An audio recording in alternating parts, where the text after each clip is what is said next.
This is Mr. Jairo.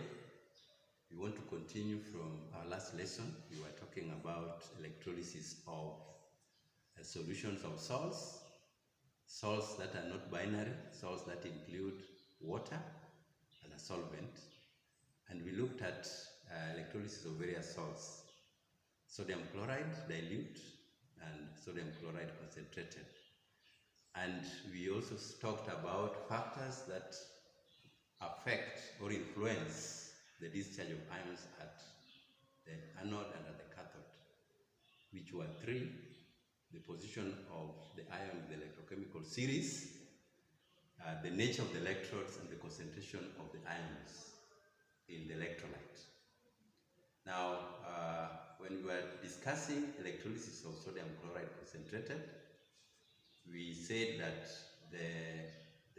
the factor of concentration affects the ions at the anode, where chloride is discharged in preference to hydroxide, which in terms of position of electrochemical series, it could have been hydroxide that should be discharged, but because the concentration of chloride ions are high, then you find that it is preferentially discharged and hydroxide is left in the solution. Now, we also talked about why is it that it is the anode, the ions at the anode, that is affected by concentration. We said that when the ions are closer in the electrochemical series, then concentration of a factor will affect its discharge. And when they are far apart in the electrochemical series, like in that case it was hydrogen and sodium, then the influence of concentration does not play a role in the preferential discharge. So those are the issues that we talked in our last lesson. Now we are going to continue with the same discussion, and this time we are going to look at electrolysis of magnesium sulfate solution. Now, the ions in the electrolyte are magnesium, so ions are magnesium, hydrogen, hydroxide, and sulfate ions. So these are the ions in the electrolyte. Then the two, these are cations, will go to the cathode, and the anions, which has hydroxide and sulfate, will go to the anode. Now, ion to be discharged, ions discharged are between magnesium and hydrogen. Hydrogen is lower in the electrochemical series, therefore it has a higher tendency of receiving electrons compared to magnesium, so it is the one that is discharged. How is it discharged? It is discharged by reduction, where it will accept electrons, will accept 4 electrons, giving us 2 moles of hydrogen gas.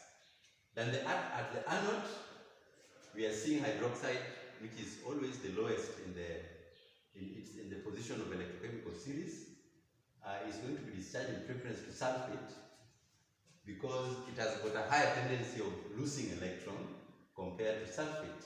So it's the one that will be discharged. So hydroxide ions are discharged by losing 4 electrons, forming 2 moles of water, 1 mole of oxygen, plus the 4 electrons that is released.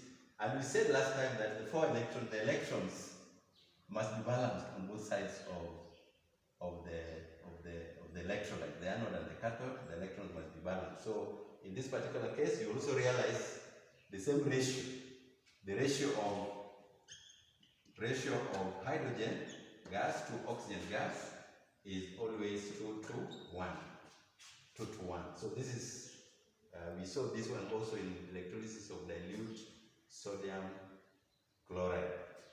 And the same thing will apply in other solutions. Now, what is the effect of electrolyte during this electrolysis? Now, you realize in this particular case that the ions of water, hydrogen and hydroxyl, are the ones that are discharged. So it therefore means we are removing the solvent from the electrolyte. So the effect therefore is the concentration of magnesium sulfate will increase at the end of electrolysis. Yes, so it's important to note the effect of the effect of the electrolyte during electrolysis, because that is also very, very important thing to note.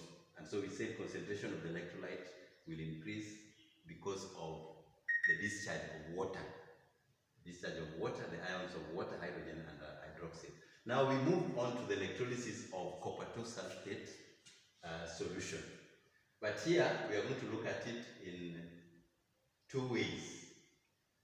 One, if you are using inert electrode, which is graphite or platinum, and also if you're using copper electrodes. This is a case where we are going to look at the effect of the electrodes on electrolysis. The nature of the electrodes as it influences electrolysis. So this is a case where the electrode will influence the ions that are discharged at the electrode, which is one of the factors that we said influences the discharge of ions. So if you're using graphite electrodes are inert electrode, then we're going to see what happens at the electrodes. So the ions present, ions in the electrolyte, the ions in the electrolyte are, we have hydrogen ion, hydroxyl ion. The ions in the electrolyte are hydrogen, copper, hydroxyl and sulfate. The cations, as usual, will move to the cathode, and the anion, the two anions will move to the anode. Preferential discharge, copper is below hydrogen in the electrochemical series, so has a higher tendency to accept electrons, so copper will be discharged in preference to hydrogen ion by accepting electron, changing it to copper. And then at the anode, hydroxyl is lower than sulfate, and so therefore has a higher tendency of losing electron. So hydroxyl will lose electron, always forming water, 2 moles of water are releasing 4 moles of electrons. So in this particular case, therefore, you will find that if you have to balance the electrons, therefore, then it means this will be 4, this will be 2, and then this is 2. Electrons are balanced. So you find that at the cathode, there's going to be a deposit of copper, which is always a brown solid, and then copper ions, and the solution is blue.